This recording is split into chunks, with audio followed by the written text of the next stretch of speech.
নমস্কার, news the prime নিউজে আপনাদের সবাইকে স্বাগত। আমি রয়েছে আপনাদের সাথে মীনাক্ষী। চোখ রাখছি খবরে। ভারত গণতন্ত্রের জননী এবং আমাদের কাছে সংবিধানই সর্বোচ্চ। ৭৯তম স্বাধীনতা দিবসের প্রাক্কালে জাতির উদ্দেশ্যে ভাষণে এমনটাই জানালেন রাষ্ট্রপতি দ্রৌপদী মুর্মু। ৭৯তম স্বাধীনতা দিবসের প্রাক্কালে বৃহস্পতিবার সন্ধ্যায় জাতির উদ্দেশ্যে ভাষণ দেন রাষ্ট্রপতি দ্রৌপদী মুর্মু। আমাদের গণতন্ত্র সংবিধানের ভিত্তির উপর নির্মিত হয়েছে। আমরা গণতন্ত্রের উপর ভিত্তি করে এমন প্রতিষ্ঠান তৈরি করেছি যা গণতান্ত্রিক কার্যকারিতাকে শক্তিশালী করে। আমাদের জন্য আমাদের সংবিধান এবং আমাদের গণতন্ত্র অত্যন্ত গুরুত্বপূর্ণ বলে উল্লেখ করেন রাষ্ট্রপতি দ্রৌপদী মুর্মু। तिथि भारत भूमि विश्व के प्राचीनतम गणराज्य की धरती रही है। इसे लोकतंत्र की जननी कहना सर्वथा उचित है। हमारे द्वारा अपनाए गए संविधान की आधारशिला पर हमारी लोकतंत्र का भवन निर्मित हुआ है। हमने लोकतंत्र पर आधारित ऐसी संस्थाओं का निर्माण किया जिनसे लोकतांत्रिक कार्यशैली को मजबूती मिली। हमारे लिए हमारा संविधान और हमारे लोकतंत्र सर्वोपरि है। अतीत पर दृष्टिपात करते हुए हमें देश के विभाजन से हुई पीड़ा को कदापि नहीं भूलना चाहिए। आज हमने विभाजन विभीषिका स्मृति दिवस मनाया।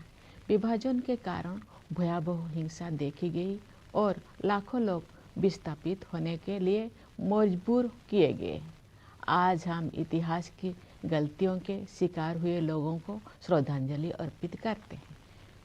গত অর্থ বছরে ৬.৫% মোট দেশজ উৎপাদন বৃদ্ধির হারের সাথে ভারতে বিশ্বের প্রধান অর্থনীতির মধ্যে সবচেয়ে দ্রুত বর্ধনশীল দেশ।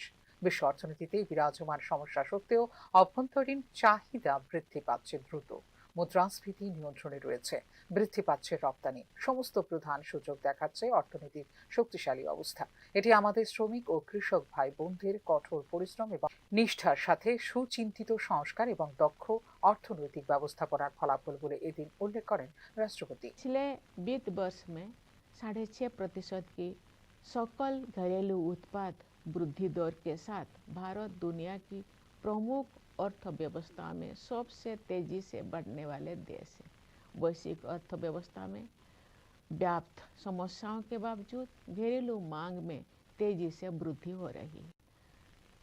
मुद्रास्फीति पर नियंत्रण बना हुआ है, निर्यात बढ़ रहा है।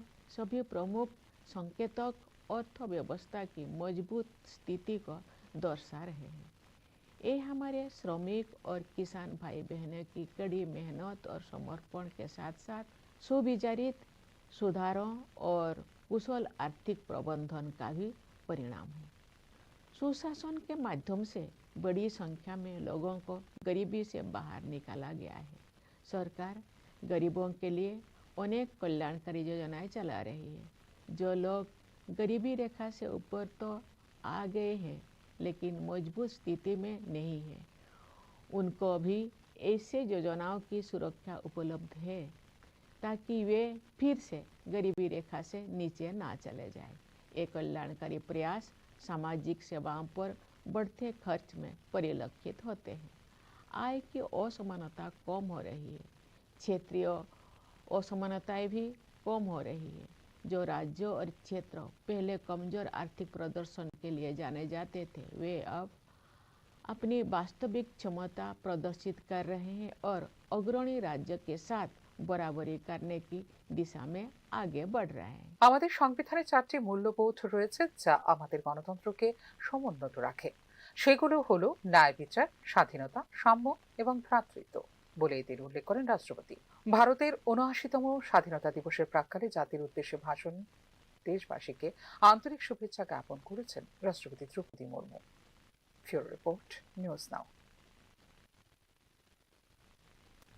দেশ বিভাজনের পর পাকিস্তান এবং অধুনা বাংলাদেশে হিন্দুদের নিরাপত্তা নিয়ে উদ্বেগ প্রকাশ করেন মুখ্যমন্ত্রী ডাক্তার মানিক সাহা। অপরদিকে ভারতে মুসলমানরা সুরক্ষিত বলে উল্লেখ করেন মুখ্যমন্ত্রী ডাক্তার মানিক সাহা। বৃহস্পতিবার দেশভাগের ভয়াবহতা স্মরণ দিবস উপলক্ষে আলোচনা সভার আয়োজন করা হয় এমবিবি কলেজের রবীন্দ্র হলে। আলোচনা সভায় উপস্থিত ছিলেন মুখ্যমন্ত্রী ডক্টর মানিক সাহা। দেশ ভাগের পর পাকিস্তান এবং বর্তমান বাংলাদেশে সংখ্যালঘু হিন্দুদের নিরাপত্তা নেই। সংখ্যালঘু হিন্দুদের পরিসংখ্যান ক্রমশ কমছে প্রতিবেশী দেশগুলিতে। অপরদিকে ভারতে সুরক্ষিত রয়েছে সংখ্যালঘু মুসলমানরা বলে উল্লেখ করেন মুখ্যমন্ত্রী ডক্টর মানিক সাহা। নিজেদের মধ্যে আর কত বিভাজন তৈরি হবে তা নিয়েও প্রশ্ন করলেন মুখ্যমন্ত্রী ডক্টর মানিক সাহা। বিষয় আজকে যে পরিমাণ হিন্দু আজকে পাকিস্তানে আছে বা বাংলাদেশে আছে, সেখানে কিন্তু আস্তে আস্তে আমরা দেখলাম, যদিও সেটা কথা ছিল যে হিন্দুদের নিরাপত্তা সেখানে দেওয়া হবে এবং যেটা এখন বর্তমানে বাংলাদেশ ইস্ট পাকিস্তান সেখানে নিরাপত্তা দেওয়া হবে, কিন্তু পার্সেন্টেজ যদি আমরা হিন্দু বাঙালিদের এখন দেখি, সেই পার্সেন্টেজ একদম বিরাট ধস এখানে পড়েছে। কিন্তু আমরা আমাদের দেশ যেভাবে কথা রেখেছিল যে মুসলিমদের এখানে থাকার সুবিধা থাকবে এবং মুসলিমদের পার্সেন্টেজ ভারতবর্ষে কিন্তু সেই তুলনায় অনেক অনেক বেশি, তো সেটা একটা দিক। কিন্তু এই অবস্থার মধ্যে আমাদের চিন্তা করতে হবে যে আগামী দিন আর কত বিভাজন হবে। পাকিস্তান থেকেও বলা হয়েছে যে ভারতবর্ষের যে মুসলিম জনসংখ্যা পাকিস্তানের জনসংখ্যার থেকেও ভারতবর্ষে বেশি। তো এই জিনিসগুলো যদি আমরা না জানি, তো আমরা নিজেদের মধ্যে কেন আর বিভাজন করব এবং বিভাজনের কারণে আমাদের কি সমস্যা হয় একটু ভাবুন। যে আমাদের দেশ বিভাজনের সময় rail, army, navy, civil service এমনকি বিভাজন করা হয়েছিল সেন্ট্রাল ট্রেজারির। এই বিভাজনের কারণে ক্ষতিগ্রস্ত সাধারণ মানুষ বলে এদিন উল্লেখ করেন মুখ্যমন্ত্রী ডক্টর মানিক সাহা। 2047 সালের মধ্যে বিকশিত ভারত এবং বিকশিত ত্রিপুরা গড়ে তোলার লক্ষ্যে কাজ করছে কেন্দ্র এবং রাজ্য সরকার বলেও জানিয়েছেন মুখ্যমন্ত্রী। মানে শুধু জমির ভাগবটারা হয়নি, রেলওয়ে তারও ভাগবটারা হয়েছে। এটা ইন্ডিয়ান আর্মি তাদেরও ভাগ হয়েছে, ইন্ডিয়ান নেভি তার ভাগ হয়েছে, ইন্ডিয়ান সিভিল সার্ভিস ভাগ হয়েছে, রেলওয়ে সেন্ট্রাল ট্রেজারি পর্যন্ত ভাগ হয়েছে, ঘর অফিসের যে চেয়ার টেবিল তারও ভাগ হয়েছে। ভাবা যায় এই অবস্থা। আমরা বাড়ি ঘরে তো আমরা এই জিনিসটা দেখি অনেক সময়, এগুলো কিন্তু বাস্তব যে আমাদের ফ্যামিলির মধ্যে এগুলো দেখি। তো এই বিভাজনের যে বিষয় যখন আমরা ওই ধরনের আমরা চিন্তা ভাবনা করব, সেগুলো প্রকৃত অর্থে আমাদের সমাজ জীবনেও সেটা কিন্তু বিদ্যমান। আমরা এর থেকে দূরে থাকব, আমরা সবাই ভালো থাকবো, সুস্থ থাকব। এই দেশকে মাননীয় প্রধানমন্ত্রী যে আহ্বান করেছেন যে এক ভারত শ্রেষ্ঠ ভারত এবং 2047-এ যে বিকশিত ভারতের স্বপ্ন মাননীয় প্রধানমন্ত্রীজি দেখছেন, আমাদের দেশ দেখছে। আমরাও 2047-এর মধ্যে বিকশিত ত্রিপুরা গড়ার জন্য যে প্রচেষ্টা আমরা চালাচ্ছি, সেটা সবাই মিলে যদি আমরা একসাথে আমরা কাজ করি, কাঁধে কাঁধ মিলে আমরা কাজ করি, তবেই সেটা সম্ভব হবে। দেশভাগের ভয়াবহতা স্মরণ দিবস হলো একটি বার্ষিক জাতীয় স্মারক দিবস যা ভারতে পালিত হয় 14 আগস্ট। 1947 সালের ভারত বিভাজনের সময় ক্ষতিগ্রস্তদের এবং মানুষের দুর্ভোগের স্মরণে পালিত হয় দেশভাগের ভয়াবহতা স্মরণ দিবস। কেন্দ্রীয় সরকারের নির্দেশে 2021 সাল থেকে পালিত হয়ে আসছে এই দিনটি। দেশভাগের ফলে বাস্তুচ্যুত হয়েছিল 1 থেকে 2 কোটি মানুষ। এই ক্ষেত্রে মৃত্যু হয়েছিল প্রায় 20 লক্ষ মানুষের। ভারতীয়দের সামাজিক বিভাজন, বৈষম্য দূর করে একতা, সামাজিক সম্প্রীতি এবং মানব ক্ষমতায়নের চেতনাকে আরও শক্তিশালী করার প্রয়োজনীয়তার কথা স্মরণ করিয়ে উদযাপন করা হয় দিনটি। ভিও রিপোর্ট, নিউজ নাও। জোর করে 11 বছরের নাবালিকার সাথে শারীরিক সম্পর্কের কারণে আসামিকে 20 বছরের জন্য জেল হাজতের শাস্তি দিয়েছেন ঊনকোটি জেলা আদালতের স্পেশাল বিচারক অমরেন্দ্র কুমার সিং। বৃহস্পতিবার সাংবাদিক সম্মেলন করে কথা জানিয়েছেন জেলা আদালতের 2 সরকারি আইনজীবী সন্দীপ দেব রায় এবং সুনির্মল দেব।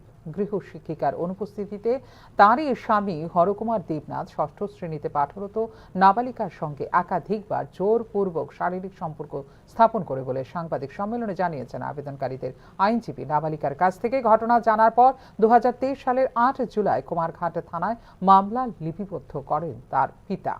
প্রায় 2 বছর শুনানির সময় 14 জন সাক্ষীর বয়ানের প্রেক্ষিতে অবশেষে বৃহস্পতিবার পক্সো আইনের ধারায় আসামিকে 20 বছরের হাজতবাসের সাজা ঘোষণা করে ঊনকোটি জেলা আদালত। একটি 11 বছরের একটি মাইনর গার্ল, ও একটি প্রাইভেট টিউটারের কাছে পড়তে যেত। প্রাইভেট টিউটার যিনি ছিলেন উনি হাউসওয়াইফ কাম প্রাইভেট টিউটার। তো যখন পড়তে যেত সেই 11 বছরের নাবালিক মেয়েটি, তখন পড়ার ফাঁকে যখন উনি পুজো দিতে যেতেন কোনো কাজে, যেহেতু উনি হাউসওয়াইফ, তখন ওনার স্বামী বাড়িতে যেদিন থাকতেন কখনো, ওই মেয়েটাকে ওর ইচ্ছার বিরুদ্ধে ওর সঙ্গে কুকর্মে লিপ্ত হয়েছে এবং এটা অনেকদিন রিপিটেডলি করেছে। কিন্তু প্রথমবার 5/7/2023 ওই মাইনর মেয়েটির, নাবালিক মেয়েটির বাবা পুলিশকে জানিয়েছে, এফআইআর লজ হয়েছে এবং সেদিনেই আসামিকে অ্যারেস্ট করা হয়েছে। 5/7/2023 মানে ওই লাস্ট ঘটনা। লাস্ট এর আগেও একটা হয়েছে, মানে 27/6/2023 হয়েছে। হ্যাঁ, তো মেয়েটা মানে একটু এড করবেন, মেয়েটা মানে ওই প্রাইভেট টিউটারের কাছে যাইতে চাইতো না। তখনই যখন ঘর থেকে জিজ্ঞেস করলেন যে কেন যাবে না বাড়িতে, তখনই ওই মাকে বলছে এই ঘটনাটা।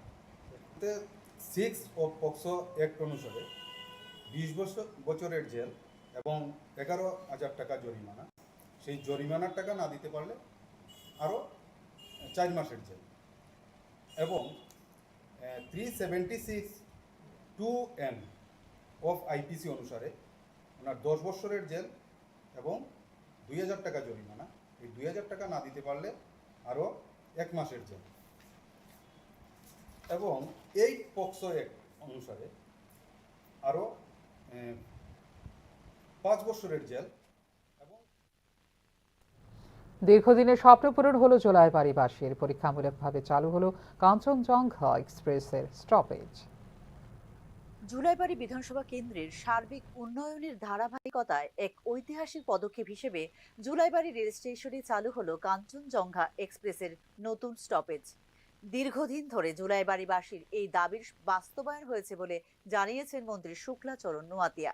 দক্ষিণ জেলার অন্যতম গুরুত্বপূর্ণ ট্রেন কাঞ্চনজঙ্ঘা এক্সপ্রেস এতদিন পর্যন্ত জুলাইবাড়ি রেল স্টেশন অতিক্রম করে সাবরুম পর্যন্ত চলাচল করলেও কোনো স্টপেজ না থাকায় জুলাইবাড়ি এলাকায় যাত্রীদের ভোগান্তি পোহাতে হতো। যাত্রীদের সেই দুর্ভোগ লাঘবে কেন্দ্রীয় রেলমন্ত্রীর নিকট স্টপেজের জোরালো দাবি জানিয়েছিলেন মন্ত্রী শুক্লাচরণ নোয়াতিয়া। মন্ত্রীর অনুরোধে সাড়া দিয়ে কেন্দ্রীয় রেলমন্ত্রী নতুন স্টপেজ অনুমোদন করেন, যা কার্যকর হয় বৃহস্পতিবার থেকে। নতুন স্টপেজ চালু হওয়াকে কেন্দ্র করে বৃহস্পতিবার জুলাইবাড়ি রেল স্টেশনে আয়োজিত হয় অনুষ্ঠান। জুলাইবাড়িতে স্টপেজ চালু হওয়ায় প্রধানমন্ত্রী এবং রাজ্যের মুখ্যমন্ত্রীকে ধন্যবাদ জ্ঞাপন করেছেন মন্ত্রী শুক্লাচরণ নোয়াতিয়া। আমরা সবাই মিলে আমাদের দাবি ছিল যে অন্তত আমাদের এই কাঞ্চনজঙ্ঘা এক্সপ্রেস যাতে আমাদের জুলাইবাড়ি রেলওয়ে স্টেশনে যাতে স্টপেজ করা যায়, সাধারণ মানুষের সুবিধাতে, সেটা আমরা সবাই চেয়েছিলাম। সত্যি আজকে আমরা পেয়েছি। এই আগামী দিনেও আমরা অবশ্যই এই রেলওয়ে জুলাইবাড়ি রেলওয়ে স্টেশন, সেটা আমাদের জুলাইবাড়ি বাসী শুধু নয়, এনপিআর যারা পেশেন্টরা, যারা প্যাসেঞ্জাররা যারা এই স্টেশন থেকে বিভিন্ন রাজ্যে, বহিরাজ্যে বা অন্যান্য জায়গায় যারা যাতায়াত করবে তাদের সুবিধার্থে, সেটা আমাদের আজকে সৌভাগ্য।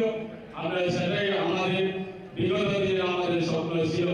আজকে জুলাইবাড়ির সঙ্গে, জুলাইবাড়ি বিধানসভা কেন্দ্রের সঙ্গে দিল্লির সঙ্গে ডাইরেক্ট যুক্ত হওয়া, এই আমাদের সৌভাগ্য। আমি সাবরুম থেকে আগত কাঞ্চনজঙ্ঘা এক্সপ্রেসকে জুলাইবাড়ি রেল স্টেশনে আনুষ্ঠানিকভাবে বরণ করে নেওয়া হয় এদিন। রেল স্টেশনে এই বিশেষ ট্রেনের আগমন ঘিরে স্থানীয়দের মধ্যে লক্ষ্য করা যায় ব্যাপক উৎসাহ ও উদ্দীপনা। এই নতুন স্টপেজের মাধ্যমে যাত্রীদের দূরপাল্লার যাত্রা আরো সাশ্রয়ী ও সহজতর হবে বলে জানিয়েছেন জুলাইবাড়ির বাসিন্দারা। ব্যুরো রিপোর্ট, নিউজ নাও।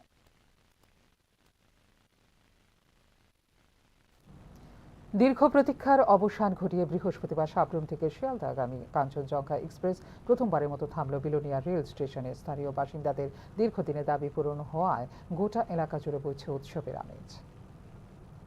দীর্ঘ প্রতীক্ষার অবসান ঘটিয়ে বৃহস্পতিবার সকাল 6:45 সাবরুম থেকে শিয়ালদাহগামী কাঞ্চনজঙ্ঘা এক্সপ্রেস প্রথমবারের মতো থামল বিলোনিয়া স্টেশনে। এই ঐতিহাসিক মুহূর্তকে ঘিরে স্থানীয় বাসিন্দাদের মধ্যে ছিল বিপুল উৎসাহ ও আবেগ। ভোর থেকে স্টেশনে জমে ওঠে মানুষের ভিড়। অনেকের চোখে ছিল গর্ব, আনন্দ আর কৃতজ্ঞতার ঝিলিক। এদিন সবুজ পতাকা নেড়ে কাঞ্চনজঙ্ঘা এক্সপ্রেসের বিলোনিয়া স্টেশন থেকে যাত্রার শুভ সূচনা করেন পশ্চিম ত্রিপুরার সাংসদ রাজীব ভট্টাচার্য। উপস্থিত ছিলেন স্থানীয় প্রশাসনের কর্মকর্তা ও রেলওয়ের প্রতিনিধিরা।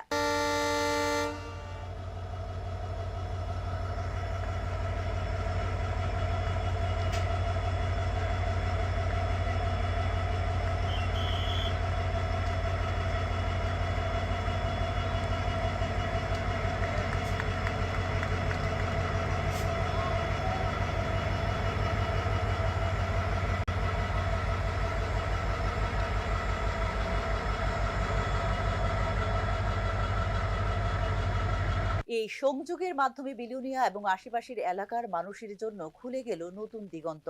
এমনকি উন্মোচিত হলো কলকাতার সঙ্গে সরাসরি যোগাযোগের এক নতুন দ্বার।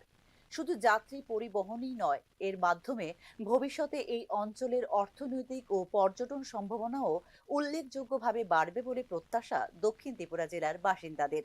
2024 সালের জুন মাসে সাবরুম শিয়ালদহ কাঞ্চনজঙ্ঘা এক্সপ্রেস চালু হওয়ার পর থেকেই বিলোনিয়াতে স্টপেজ চেয়ে আসছিলেন দক্ষিণ ত্রিপুরার সাধারণ মানুষ ও বিভিন্ন রাজনৈতিক দল। এবার পূরণ হলো সেই দীর্ঘদিনের দাবি। পাশাপাশি জুলাইবাড়িকেও আনা হয়েছে স্টপেজের আওতায়। এদিকে জুলাইবাড়িতে স্টপেজ ঘোষণার পর হতাশ হয়েছেন মনুবাজার এলাকার বাসিন্দারা।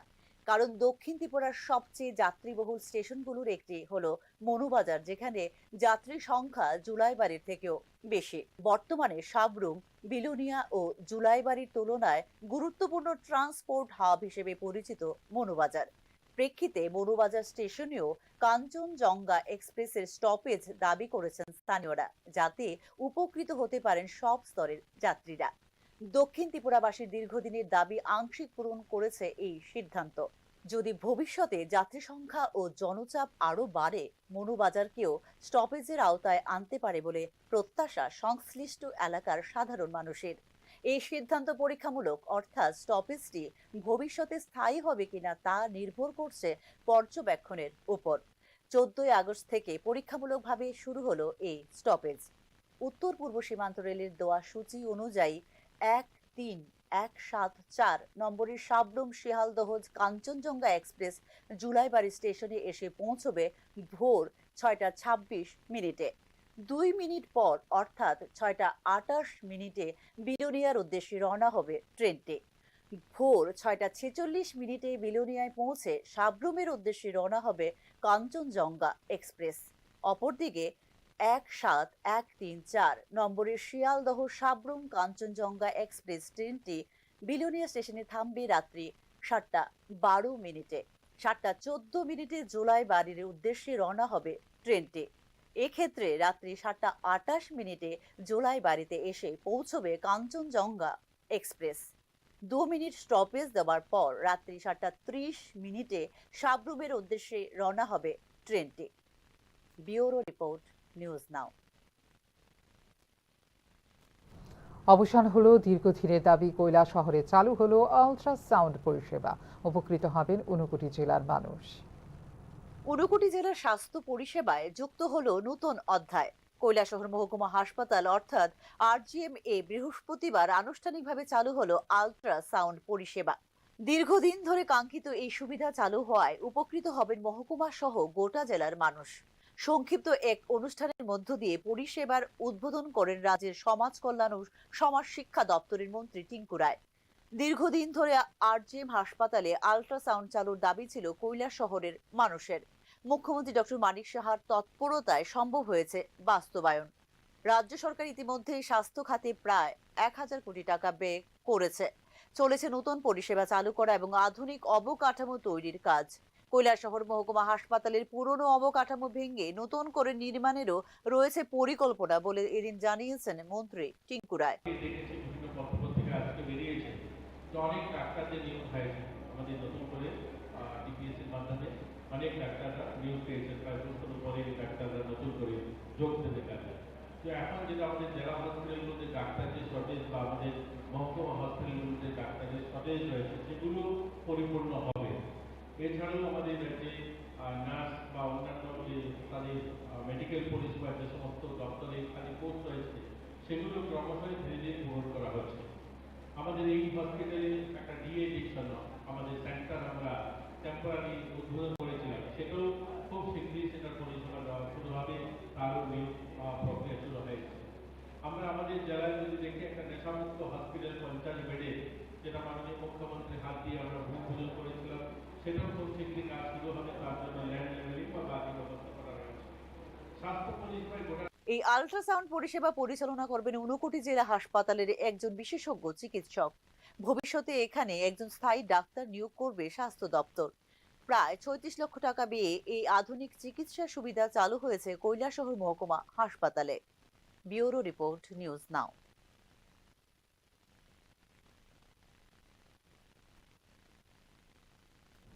বাড়ছে বেকারত্বের ভিড়। রোদ, বৃষ্টি এবং প্রচণ্ড গরমের দাবদাহকে উপেক্ষা করে এমটিএস পদের মাত্র 6টি পোস্টের জন্য প্রায় 5 শতাধিক বেকার ভিড় পরিলক্ষিত হয় আগরতলা ক্যান্সার হাসপাতালে। সকাল থেকে দীর্ঘ লাইনে দাঁড়িয়ে বেকার যুবক যুবতীরা। এসসি বিভাগে একটি, এসটি বিভাগে 2টি এবং বাকি 3টি সিট রয়েছে সাধারণ বিভাগে বলে জানান যুবক যুবতীরা।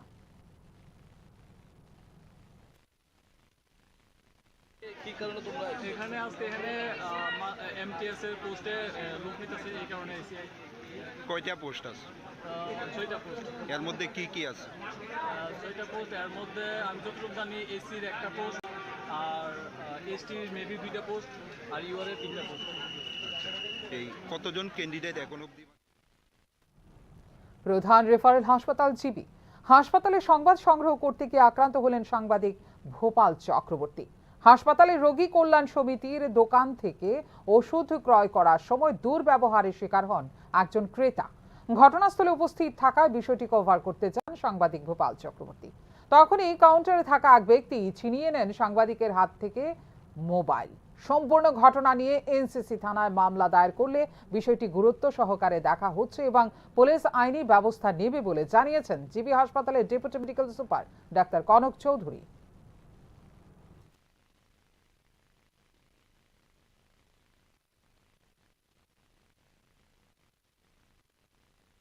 ছিনিয়ে নিয়ে গেছে তাইনের ভিতরে, তাইনেও আবার তো খারাপ ব্যবহার করছে, খারাপ মিসবিহেভ করছে আর কি। কাউন্টারে যে লোকটা কাউন্টারে যে লোকটা আছে।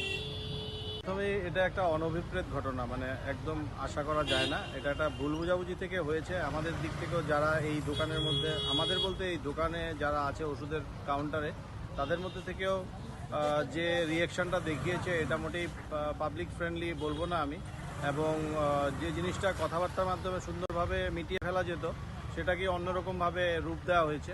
তো সেই ক্ষেত্রে সাংবাদিকরা যারা এসছেন, আমাদের প্রণব সরকার দাদা আছেন, আপনারা যারা আছেন, তারা এখানে এসছেন এবং এর প্রতিবাদ করেছেন। পুলিশকেও জানানো হয়েছে, যেটা সিস্টেম এটাই এরকমভাবে করা উচিত। উত্তেজনা তৈরি না করে জিনিসটা আইনগতভাবে এগিয়ে যাওয়াই সঠিক এবং আমরা এটার আশা করছি এর শান্তিপূর্ণ সমাধান হয়ে যাবে এবং ভুল বোঝাবুঝি হবে না এবং আশা করি আমরা সুন্দরভাবে যে ভুল ত্রুটিটা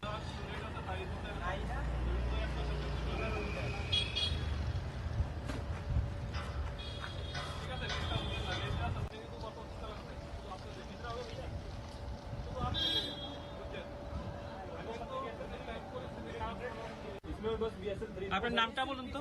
আমার নাম নেই। নাম নেই? আপনি এখানে কি কাজ করেন? কিছুই করি না। কিছু করেন না? আপনার বাড়ি কোথায়? এখানেই বাড়ি।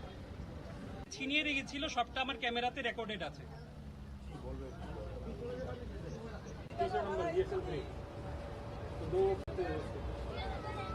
আমি দিতে পারি, তাই নিয়ে আবার পয়সা অনলাইন দিতে, আমি অনলাইনে দিতে রাজি আছি। দিদি 50 টাকা নেই।